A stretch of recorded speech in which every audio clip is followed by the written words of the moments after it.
오늘 말씀을 하기에 앞서서 저에게 조금 부담스러운 부분이 하나 있습니다.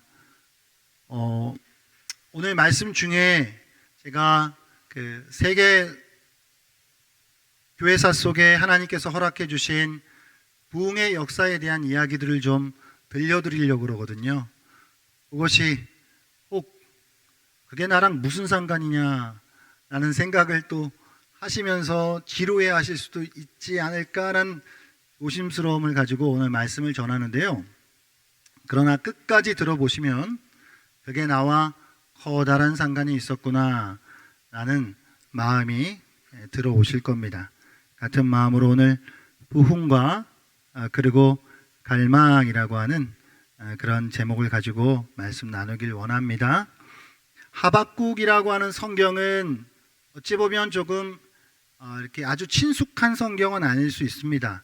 소선지서들 자체가 좀 우리에게 그렇게 가깝지는 않지요. 그러나 조금만 더 따지고 보면 하박국은 어찌 보면 우리한테 매우 가까운 성경일 수 있어요.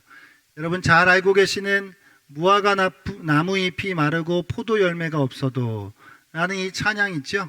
그 찬양이 하박국 선지자의 이 말씀을 배경으로 써내려간 그런 찬양이죠. 뿐만 아니라 오늘 우리가 읽은 이 본문 이 수년 내에 부흥하게 하옵소서라고 하는 이 하박국 3장 2절도 부흥이라고 하는 찬양의 배경이 된 성경 구절입니다. 더 나아가서요, 여러분 잘 알고 있는 요즘 저희가 로마서 강해를 하고 있는데 로마서 1장 17절의 그 유명한 말씀, 오직 의인은 믿음으로 말미암아 살리라 라는 그 말씀이요, 그게 바울이 오리지널이 아니에요.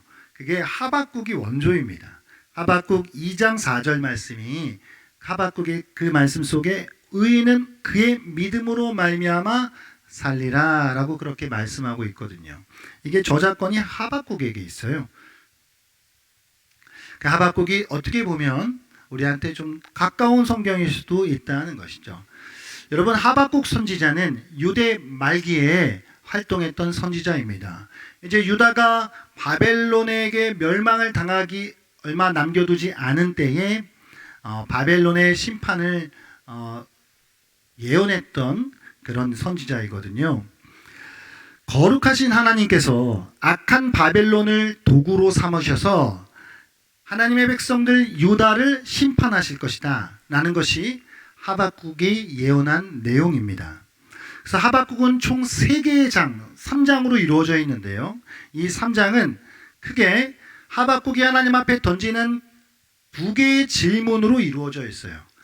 첫 번째 질문은 무엇이냐면 당시에 유다 백성들이 매우 패역하고 하나님 앞에 죄로 물들어져 있었습니다.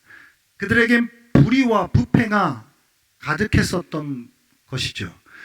하박국 선지자는 그들의 그 모습을 보면서 하나님께서 어찌 저 불의를 가만히 두시는 것인가?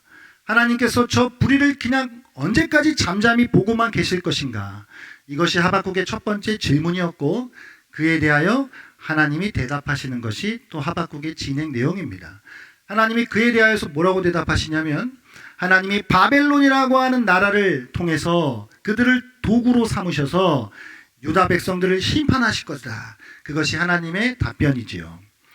두 번째 하박국의 질문은 이것입니다. 하나님, 어떻게 유다 백성을 심판하시는데 그들보다 더 악한 바벨론을 도구로 삼으셔서 유다를 심판하십니까? 이게 말이 됩니까, 하나님? 하나님 정말 선하신 분이 맞으십니까? 이 질문이 두 번째 질문이고 여기에 대한 하나님의 답변이 또 하박국의 전체 줄거리이죠. 그러니까 하박국의 고민은 무엇이었냐면 이 세상에 악이 대접을 받고 선이 무시를 당하는 뭔가 정말 하나님이 계시다면 말이 안 되는 그런 모습들이 가득해 보이는 이 세상 속에서 하나님이 언제까지 잠잠해 계시는 것인가? 그것이 하박국의 고민이었고 그것이 하박국서를 기록한 또 하나의 목적이기도 동기이기도 했던 것이죠.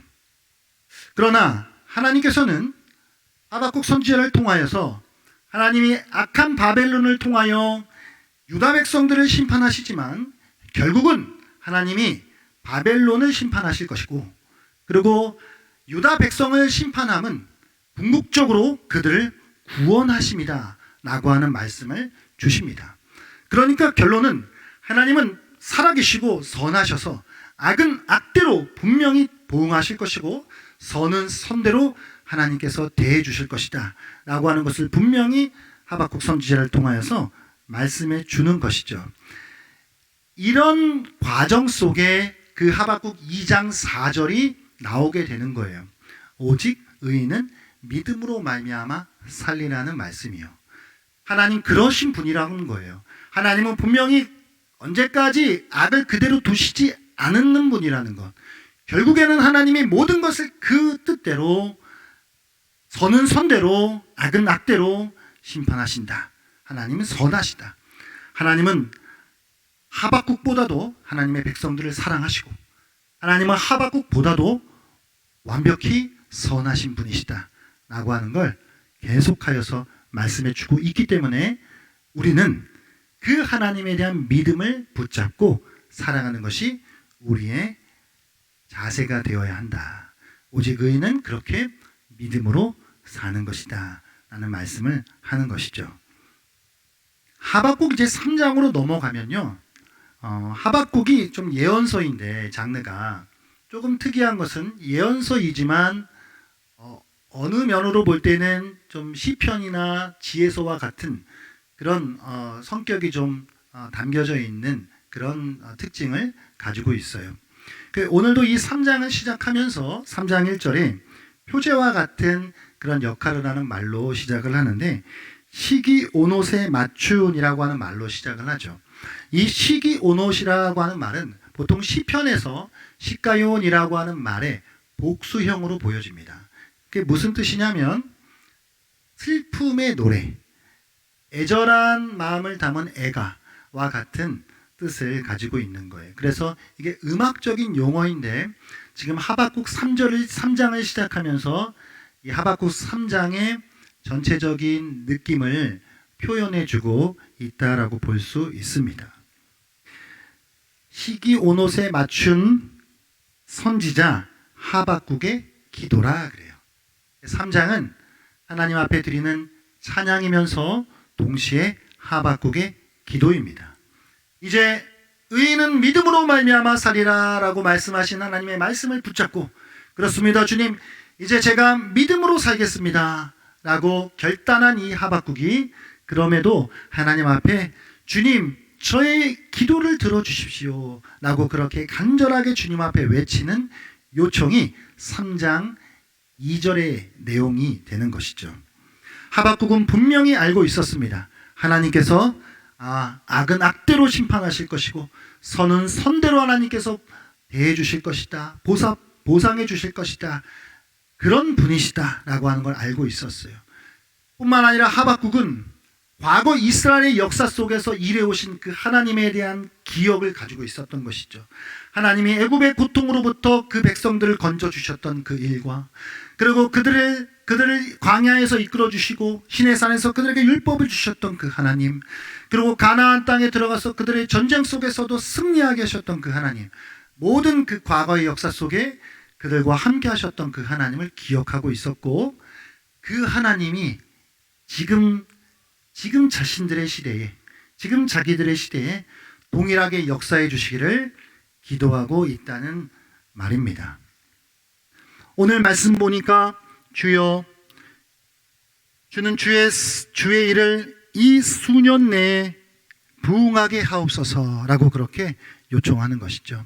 이 수년 내라고 하는 것은 지금 우리의 시대 속에서라고 하는 말입니다. 주님, 지금 우리가 살아가는 이 세대에 주님의 일을 나타내 주십시오. 주님, 출애굽의 역사를 이루셨던 하나님, 가나안 정적의 승리를 베풀어 주셨던 그 하나님, 지금 이와 같은 우리의 현실 속에 동일하게 하나님 역사하셔서 우리를 다시 살려주시고 우리를 부응하게 하시고 하나님의 하나님 되심을 나타내 주십시오. 하나님, 우리를 향한 주님의 진노를 알겠습니다. 그러나 진노 중에라도 우리에게 긍휼을 잊지 말아 주십시오. 어미가 그 자식을 자궁 안에 품어 있는 것과 같이 주님, 우리를 주님의 품 안에 안아 주십시오 라고 그렇게 외치고 있는 것이죠. 하박국이라고 하는 말의 뜻은 포옹하다, 껴안다 라고 하는 말이에요. 그런 말의 의미와 같이 주님, 저희들을 안아 주십시오, 저희들에게 긍휼을 베풀어 주십시오 라고 그렇게 요청하는 것입니다. 이것이 하박국의 기도의 내용인 것이죠. 이 믿음을 가지고 기도하는 것입니다. 오직 의인은 믿음으로 말미암아 살리라 그렇게 말씀하셨사오니 주님, 제가 믿습니다. 그 믿음을 가지고 주님 이렇게 기도합니다 라고 그렇게 주님 앞에 간구하고 있는 것입니다. 제가 이 말씀을 준비하게 된 배경이 있어요. 최근입니다. 아주 최근. 지난 2월 달에 미국에 있는 켄터키주에 윌모라고 하는 도시가 있습니다. 인구가 대략 6천 명 정도가 모여 살아가고 있는 도시인데, 그 도시에 에즈베리 대학이라고 하는 대학교가 있습니다. 이 대학교에 하나님의 놀라운 일하심이 나타났어요. 대략 그 일이 어떻게 되냐면, 지난 2월 8일 달력 보니까 우리가 수요 성경 공부 시작한 날이더라고요. 그날 수요일인데 여느 때와 다름없이 평소처럼 그 학교가 일주일에 3번 체프를 드리는데 그렇게 체프를 드렸습니다.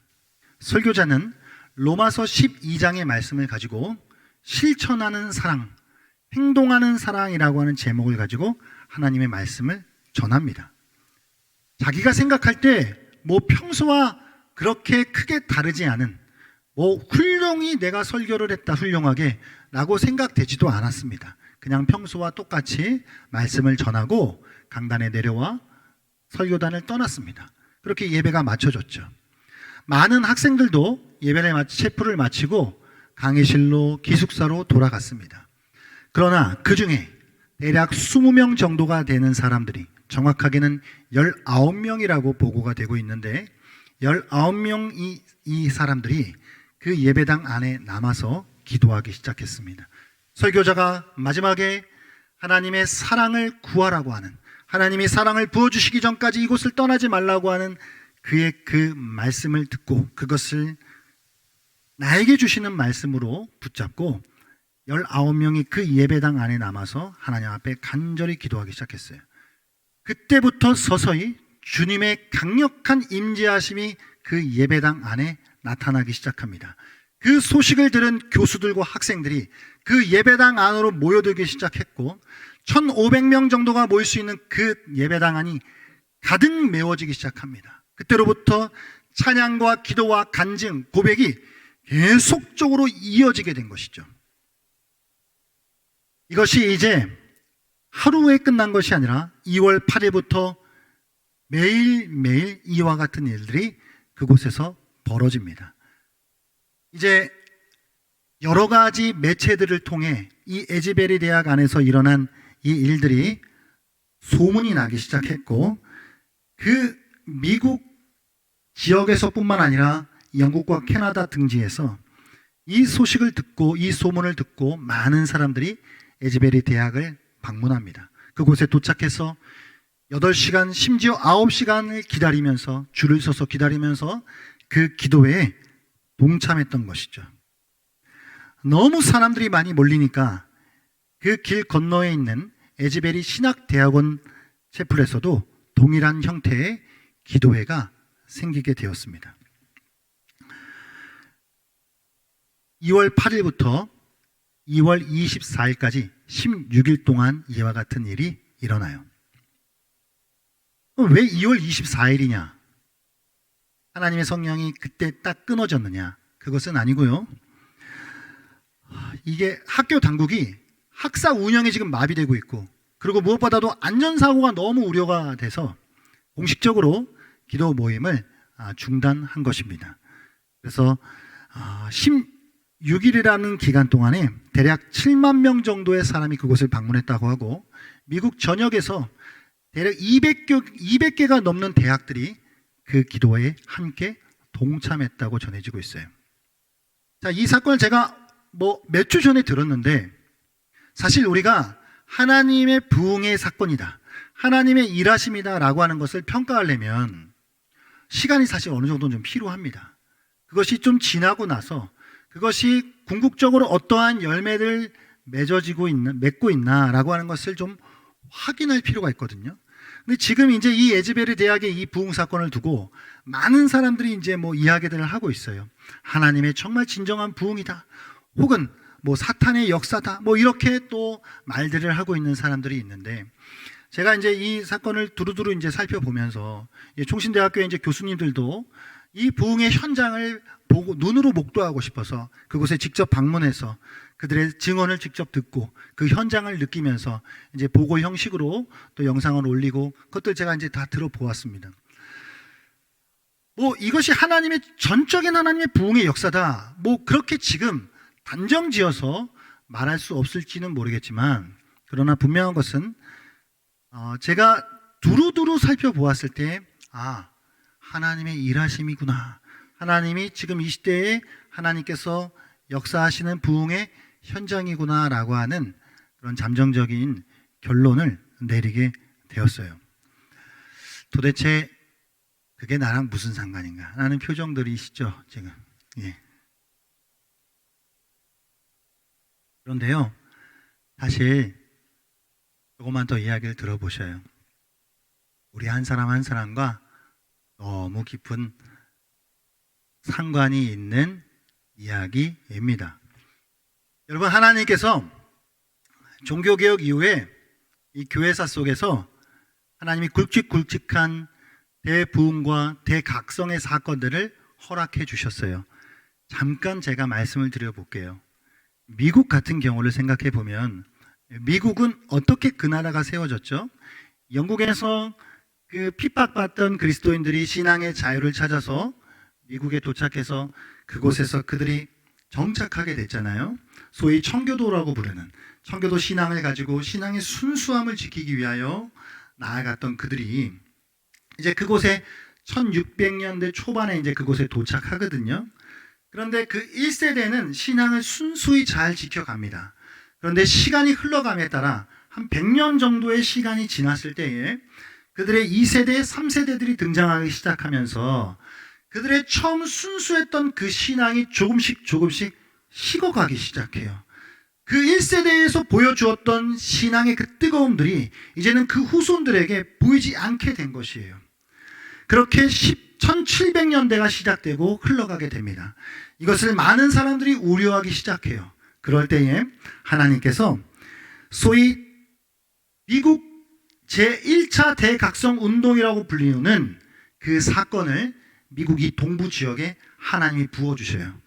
대략 1720년에서 1770년 어간에 일어난 사건인데, 이 부흥운동의 중심에 조나단 에드워즈와 조지 히필드 같은 사람들이 이 안에서 수고했던 것이죠. 그래서 다시 그들 안에 식어졌던 그 신앙이 부흥을 일으킵니다.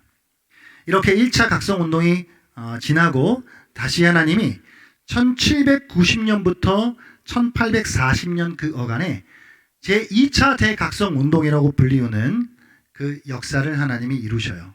그게 찰스 핀이라고 하는 사람을 중심으로 일어난 그런 부흥운동입니다. 그리고 이제 제3차 대각성운동은 1860년부터 1900년 정도까지 여러분 잘 알고 계시는 D.L. 무디와 같은 전도자들을 통해서 놀라운 부흥의 운동이 일어납니다. 그리고 20세기로 들어와서 이제 1960년부터 1980년 정도까지 미국 전역에 또한 놀라운 부흥의 일들이 일어나요. 그 중심에 한 번쯤 들어보셨을 만한 목사님, 빌리 그레이엄 목사님이 그 중심에서 서 있습니다. 그리고 1970년에 아까 말씀드렸던 에즈베리 대학교에 하나님이 1970년에 2월 달에 놀라운 부흥을 하나님 허락하시거든요. 자, 이게 나랑 무슨 상관이냐. 이렇게 그들 안에 일어난 부흥의 역사들이 사실은 한국교회 안에도 지대한 영향을 미쳐요. 이때 20세기 부흥운동의 어떤 그 영향들이 빌리그레함 목사님이나 1970년 에즈베리 대학의 부흥을 통해서 우리나라의 그 당시 한경직 목사님이나 그 CCC 총재이셨던 김중문 목사님, 그리고 조영기 목사님 같은 그 지도자들이 이게 아주 적지 않은 영향을 미치고, 그것이 1970년, 1980년 한국교회 꽃이라고 불릴 수 있는 부흥의 시대가 우리나라에서 펼쳐지게 되는 것이죠. 이제 미국 기준이 이렇고, 같은 시기에 이제 독일 같은 경우는 1600년대 말부터 1700년대에 당시 여러분 종교개혁 이후에 종교개혁 후예들이 어떠한 우를 범했냐면 신앙이 너무 메말라갔어요. 교조주의라고 불리우는, 그러니까 너무 말씀을 가지고 교리적으로 따지고 책상에서 신앙하는 그런 모습들로 흘러가는 그런 모습들이 있었어요. 그것에 우려한 그 나머지 이 독일 안에서, 독일은 여러분, 독일이 왜 중요하냐면 종교개혁가 마틴 루터의 고향이 독일이거든요. 이 독일 안에서 소위 경건주의 운동이라고 하는 놀라운 신앙 운동이 또 이 안에서 일어나게 돼요. 뭐 모라비안 형제회 같은 그런 어떤 운동들도 이 안에 포함되어 있는 것이죠. 여러분, 이 모라비안 형제회의 영향을 받은 한 사람이 누군지 아세요? 그것이 감리교의 창시자인 요한 웨슬레예요. 이 요한 웨슬리가 그 영향을 받아서 영국으로 돌아와서 영국 안에 18세기, 19세기에 웨슬리 부흥 운동이 일어나고 감리교가 태동되기 시작했던 것이죠. 같은 비슷한 시기에 여러분 영국 웨일즈라고 하는 지방에 있어요. 영국 남쪽 지방의 웨일즈라고 하는 지방에 1859년과 1904년에 하나님의 놀라운 부흥이 이 지역에 임합니다. 요 부분은 좀 이따 다시 말씀드릴게요. 이제 20세기로 또 넘어가면서 하나님이 인도 부흥 운동을 1905년과 1906년, 그리고 아주사 오순절 부흥 운동을 1906년에, 그리고 여러분 잘 아시는 1907년에 무엇이요? 1907년 평양 대부흥 운동이 일어나고요. 기분 나쁜 거 없으시죠?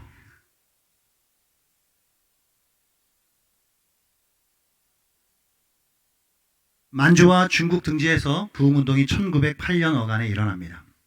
이렇게 하나님은 시대마다 하나님의 강권적인 역사들을 부어주십니다. 자, 그럼 아까 말씀드렸죠. 그게 정말 하나님의 일이냐, 사단의 일이냐, 사람의 일이냐, 그걸 어떻게 구별할 수 있다고요? 시간이 지남에 따라 그것이 맺는 열매들을 통해 우리가 확인할 수가 있어요. 먼저 어떤 열매들이 맺어질까요? 여러분, 에즈베리 대학에서 그 수많은 젊은이들이요, 근데 이게 지금 그 젊은이들 안에 역사가 일어났다고 하는 것도 참 고무적인 일이에요. 왜냐하면 지금 미국 그 Z세대라고 하는 그 젊은이들이 다 하나님 떠나고 있는 시대거든요, 지금.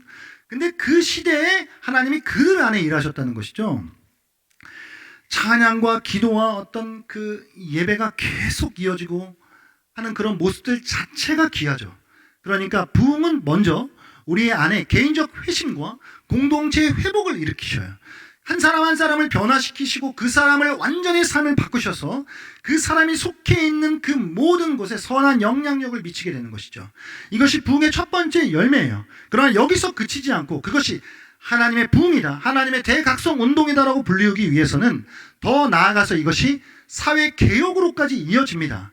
당시 하나님이 대각성 부흥 운동들을 허락해 주셨을 때 동네 수많은 선술집들이 문을 닫기 시작했고, 도박장들이 설교하는 장소로 바뀌기 시작했고, 당시에 노예제도 폐지 운동이 일어나기 시작했고, 여성과 흑인들의 인권 운동이 시작되기 시작했어요.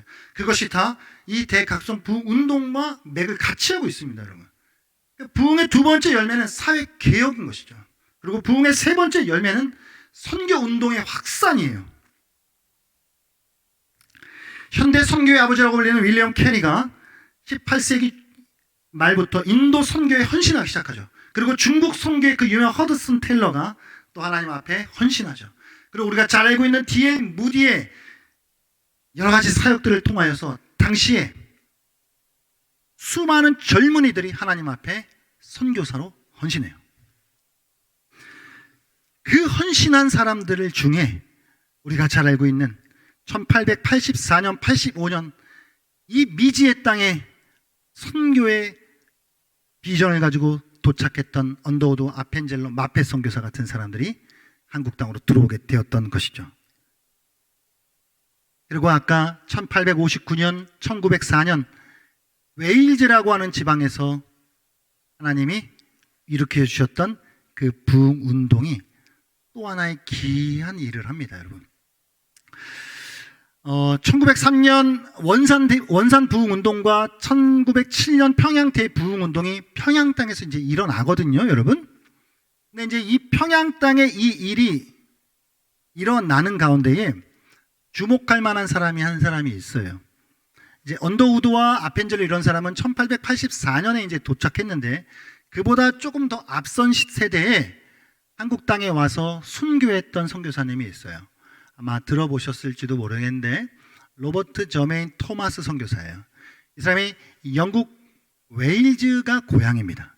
1839년에 태어나서 1866년 27살의 나이로 순교합니다.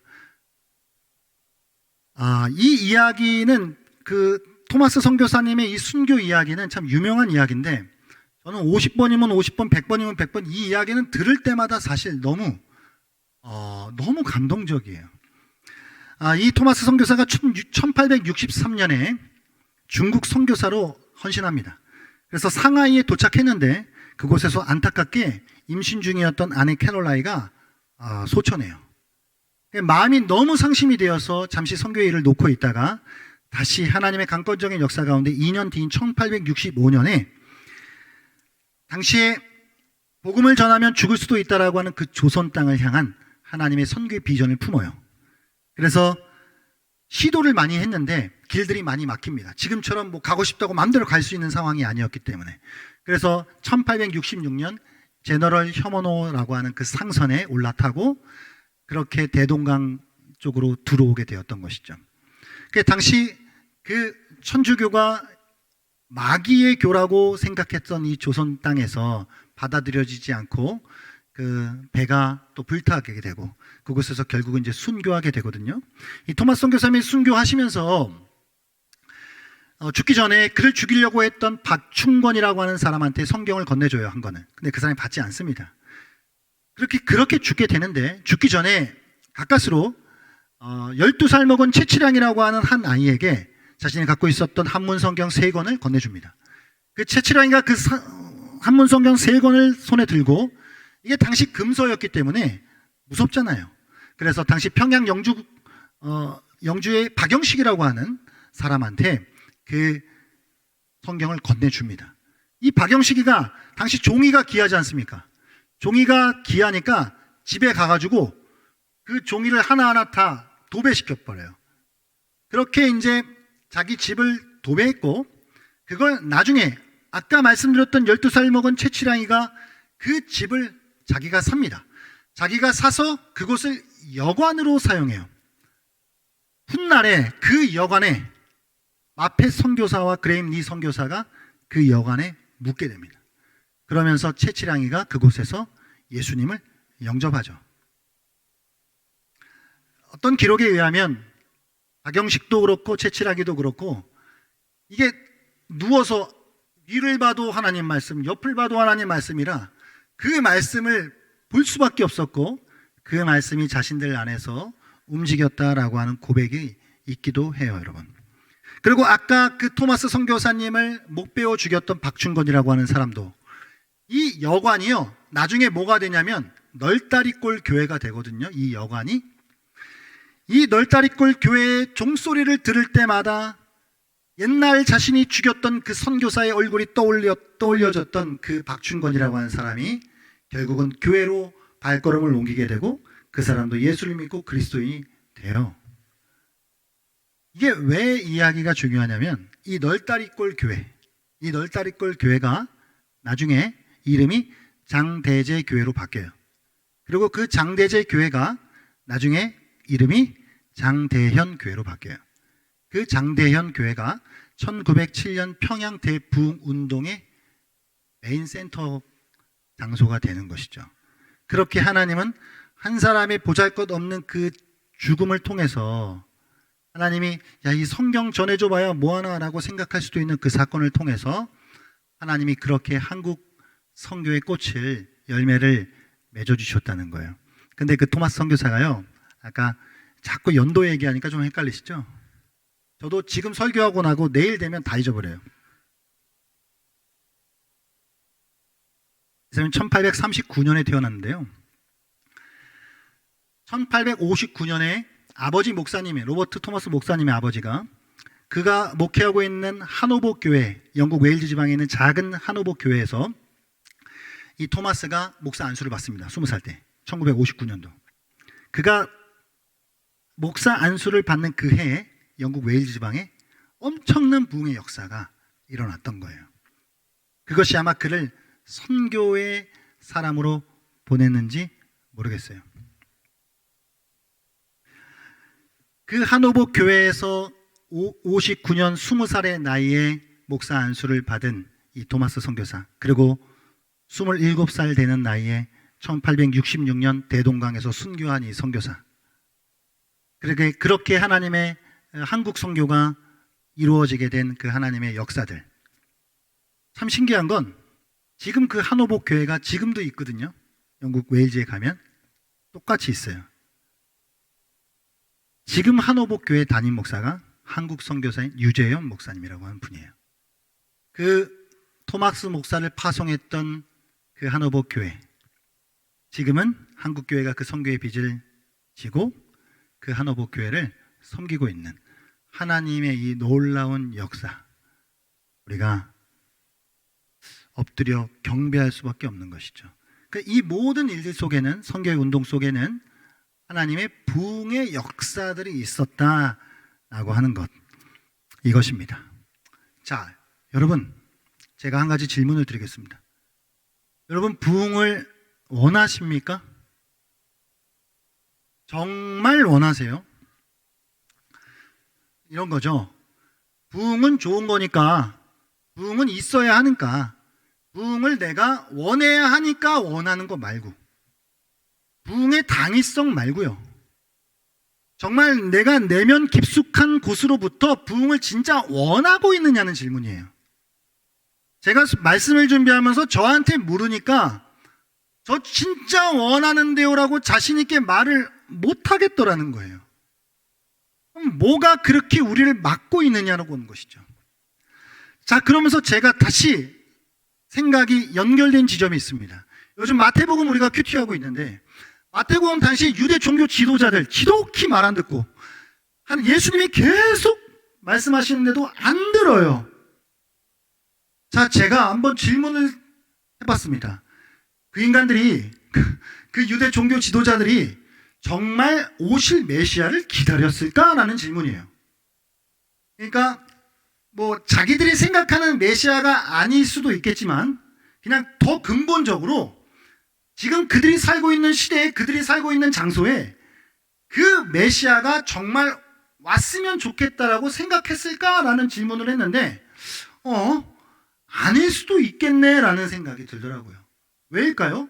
여러분, 당시 유대 종교 지도자들이요, 로마 제국하에 있었지만 나름대로요 괜찮았어요.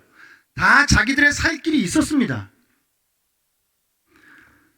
여러 가지 받을 수 있는 종교적인 혜택들, 그냥 현실에 안주하여서 지금 이 정도만 해도 괜찮다라고 느껴지는 그런 일상의 편안함들이 있었어요. 그리고 그들은 선택받은 백성들이라고 하는 교만한 그 우월의식, 그런 것들이 가득 찼단 말이에요. 그럼 그냥 그들이 가만히 내버려 둬도요, 뭐 지금 메시아가 당장 안 와도 살아가는데 커다란 지장이 없어요. 그냥 살만했다는 얘기예요. 이 정도도 그렇게 나쁘지 않았다라고 하는 것이죠.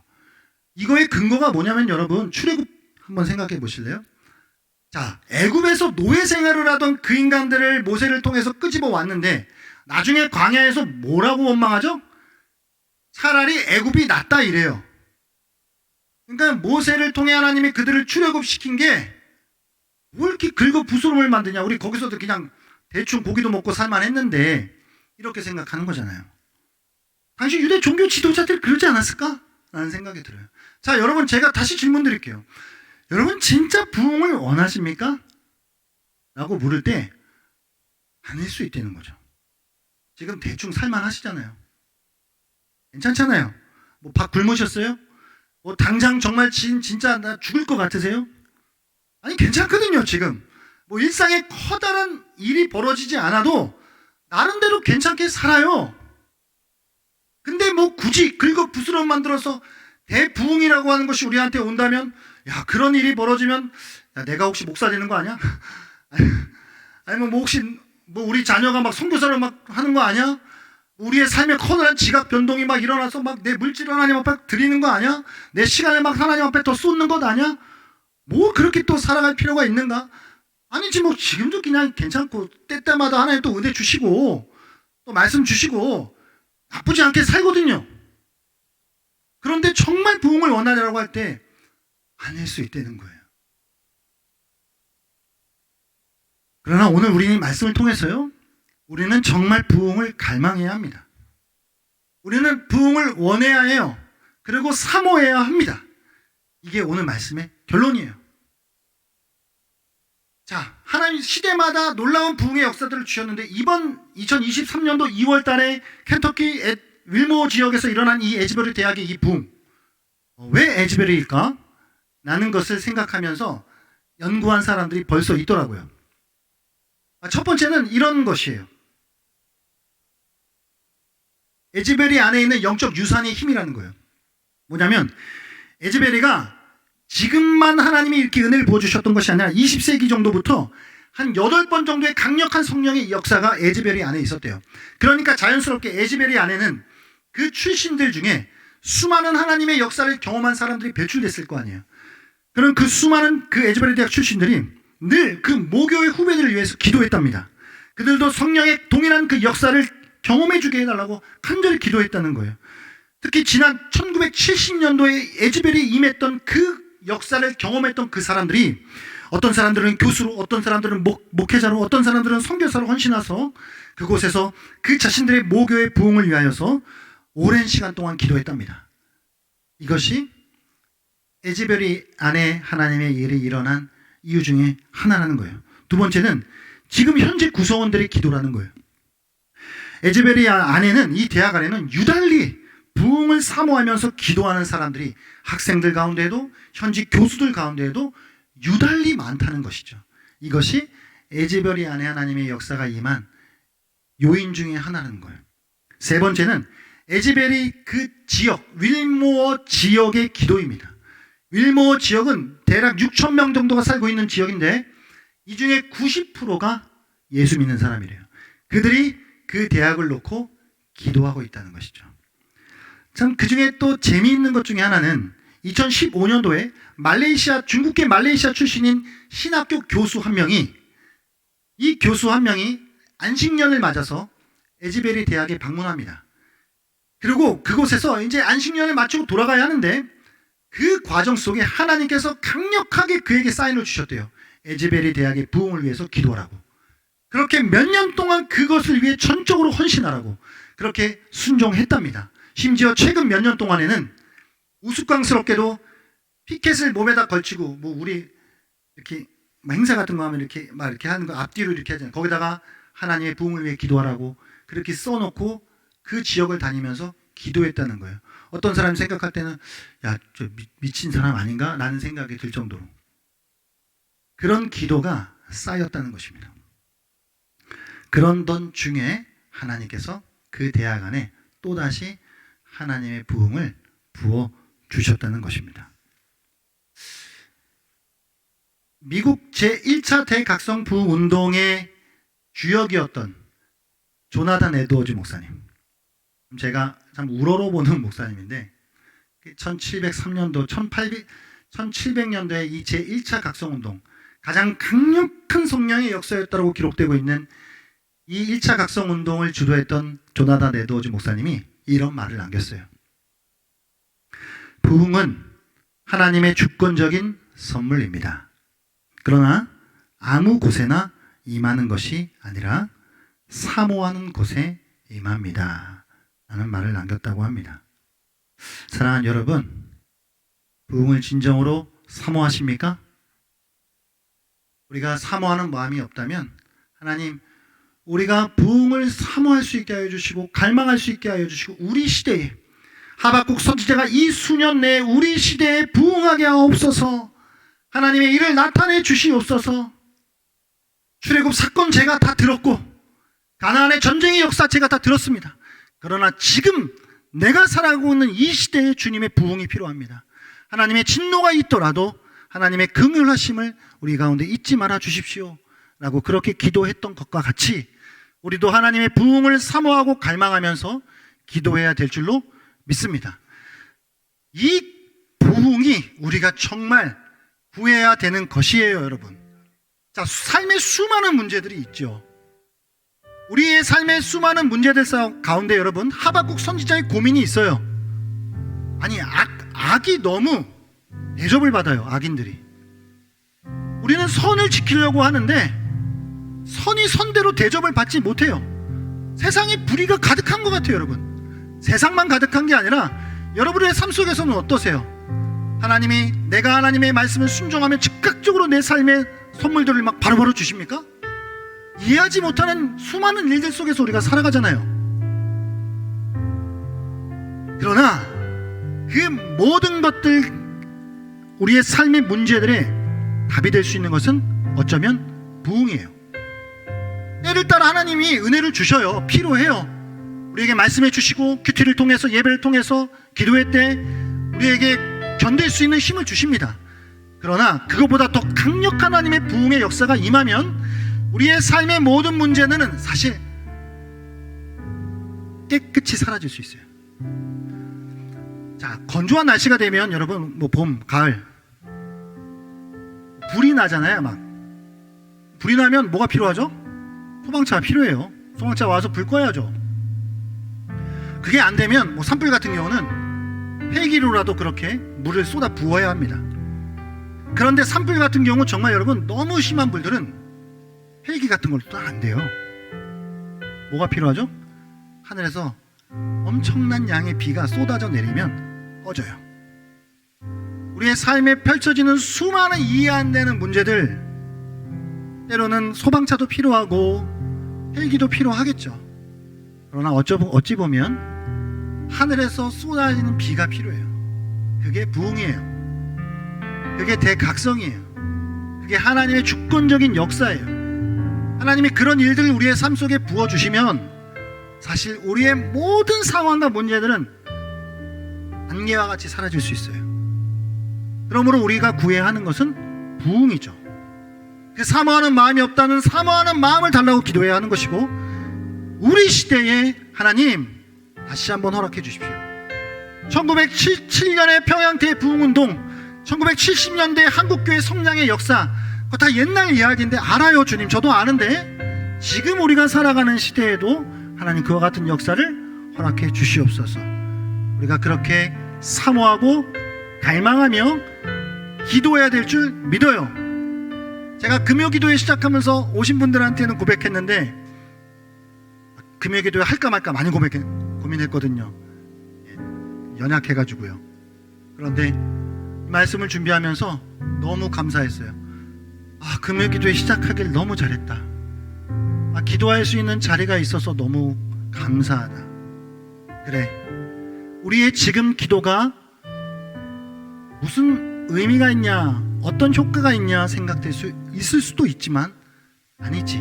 하나님은 우리의 이 일상의 기도, 간절한 사모하는 마음을 가지고 기도한 우리의 기도를 통해 일하실 거야 라는 믿음을 가지게 되었던 것이죠.